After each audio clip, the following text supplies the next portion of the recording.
Some truths demand more than courage, they demand sacrifice. Michael's words stayed with me as I left his apartment. You're not safe knowing that. Those words followed me through the streets of Chicago. I didn't know who to trust anymore. Not my uncle, not the past, not even my own memories. All I knew was that my father was alive, and that was enough to keep me moving. That night, my phone rang. I almost didn't answer. Almost. Ethan, a voice said softly. I stopped breathing. I knew that voice, even though I had never heard it before. I don't have much time, the voice continued. You shouldn't have come looking for me. My hands were shaking. Dad? I whispered. There was a pause. Then, yes. Some moments change you forever. This was one of them. He told me he had been watching from a distance, that leaving was the only way to protect us, that Michael's mistake had put all of us in danger. I wanted to come back, he said, but every time I tried, the risk was too great. I felt anger and relief crash together inside me. You let me believe you were dead, I said. I know, he replied, and I carry that every day. Silence filled the line. Then he spoke again.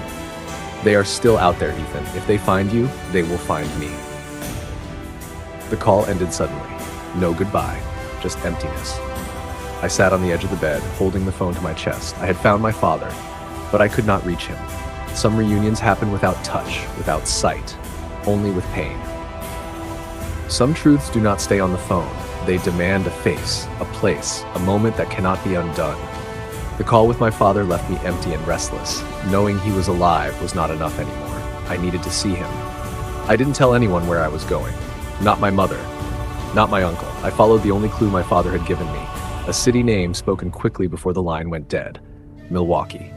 Fear walked with me the whole way, but so did hope. I arrived at night. Cold air, quiet streets. I waited where he told me to wait. A small diner near the highway. Minutes passed, then an hour. I thought maybe he wouldn't come. Some promises are heavy to keep. The door opened. A man stepped inside.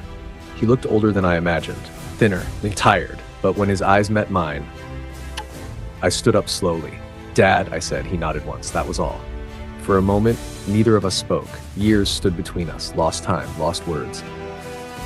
I'm sorry, he said quietly. Those two words carried a lifetime. I wanted to hug him. I wanted to shout. I wanted answers. Instead, I just sat back down. He joined me. Some reunions are not warm. They are careful. He told me everything about the money, about the wrong people, about how one mistake had destroyed everything. He said, disappearing saved my life. I watched you grow from far away, he said. Every birthday, every milestone. That hurt more than I expected. I didn't choose this, he added, but I chose you. Before I could respond, his face changed. He looked past me. Fear filled his eyes. They found me, he whispered. The diner door opened again. Footsteps. Heavy. Too many. He stood up. Run, he said, and that my heart pounded as I stood frozen. I had waited my whole life for this moment, and now it was being torn away. Would my father escape again? Who were the people coming through the